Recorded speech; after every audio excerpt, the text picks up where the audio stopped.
So, welcome to Module 3. And so, in our developmental theories, we have just finished talking about Freud and psychosexual development and where the libidos go, and the importance of Freud's theory in regards to his emphasis on early experiences and the idea that a lot of our early experiences influence our adult behavior.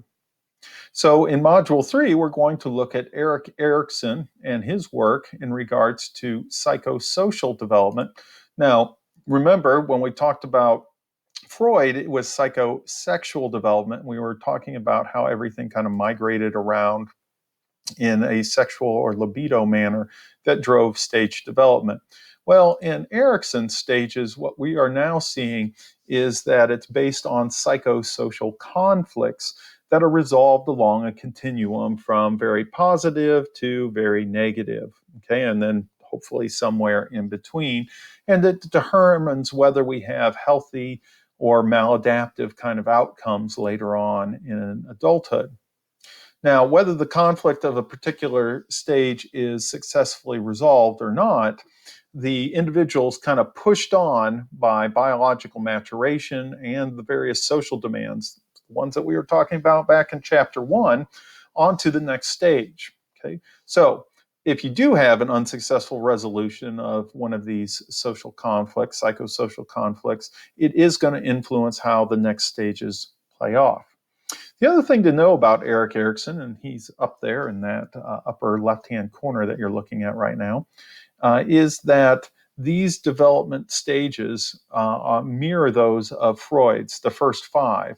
But Erikson is the first one to have a truly lifespan perspective. So he had 3 more stages after adolescence that go through the rest of adulthood. And as someone, imagine all of you have gone through adolescence or at the very end of adolescence, and it would be a bummer to think that you have the majority of your life left for you, and yet there is no developmental change that's going to occur. And I can say now that I am older, that I certainly am very different than I was as an adolescent. And there have been developmental changes, not just physically, but certainly mentally and socially. And so with Erikson, he also really learned about psychology from Freud. So even though his stages look a little different, they do have a lot of influence in Freud. And I should say, even though these make a lot of sense as I explain them to you, if you ever do the original reading in Erikson, it gets pretty bizarre and is not as clean cut as what your textbook is going to be presenting to you. So just as a word to the wise, I won't read you any of his stuff, but it can get very Freudian pretty quick. And so just kind of be aware of that. But I do like a lot of these psychosocial stages because they do mirror a lot of the things that we'll talk about later on in the semester. The first of which, in the very first stage, is trust versus mistrust. And this is the importance of a responsive caregiver, because what you're trying to do as an infant is figure out, can I rely on other people to be responsive to my needs? And if the caregiver is responsive, then I can develop this trust in that I deserve to be loved, that I deserve to have the support, and that I shouldn't feel like that is going to be transitory. In other words, no matter what, I can depend on my caregiver. And so that is key. We're going to talk about that more in modern terms of what we refer to as attachment as we get further along here. The second stage is autonomy versus shame and doubt. We see this at roughly about the age of 2. And this is where toddlers are now determined to do things for themselves, to demonstrate that I am an independent person and I do not need to be coddled anymore. Well, to some degree. So ask yourself, 2-year-olds, what's their favorite word? That's right, no. Okay. No is a powerful word, very simple, but it's like, honey, do you want to eat your rice poofies? And you go, no. Haha, I have now controlled my situation. I have expressed my independence. You shall not provide me my rice poofies at all.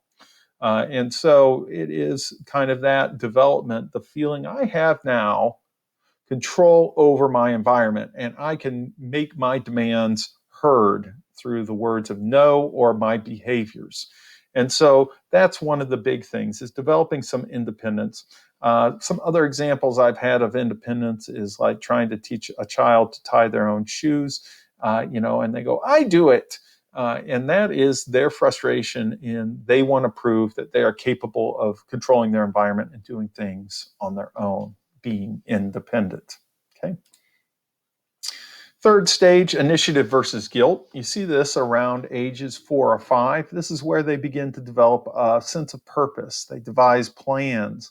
But they also have to learn as part of this that the world does not revolve around them, and that they can't really step on other people's plans, otherwise problems result. So if you've ever been in a preschool, they usually have center time. And the kids all line up, and you can see the glow and excitement in their eyes, like, oh, I got to go get this. And so they'll say, go. And the child runs and, gets the turkey and gets ready to get a pan. And before they can get the turkey, Sam's got the turkey. And so what do? I can't, that's what I've planned. That was my initiative. So I whap Sam on the side of the head. He drops the turkey and starts crying. And I go on off to go and happy as a clam that I've gone ahead and gotten this. Until the teacher comes over, it says, I saw what you did with Sam. What do you have to say to him? And you're like, sorry.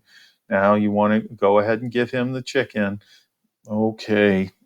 Now you've got guilt. Your plans have run amok of reality because Sam had the same plan to have the turkey, the toy little turkey in the cooking area. So you have to come to terms with that, according to Erickson, as you progress on.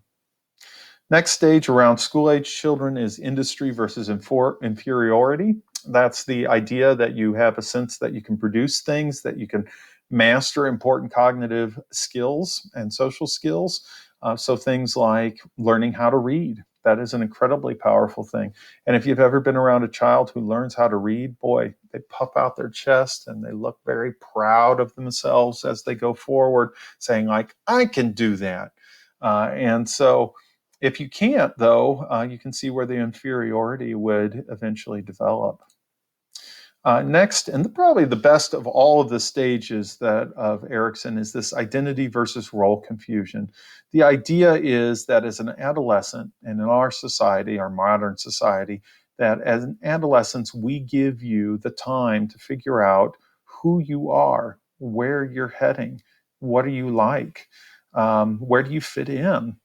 And that's a pretty intimidating process. This is something that's going to take some time.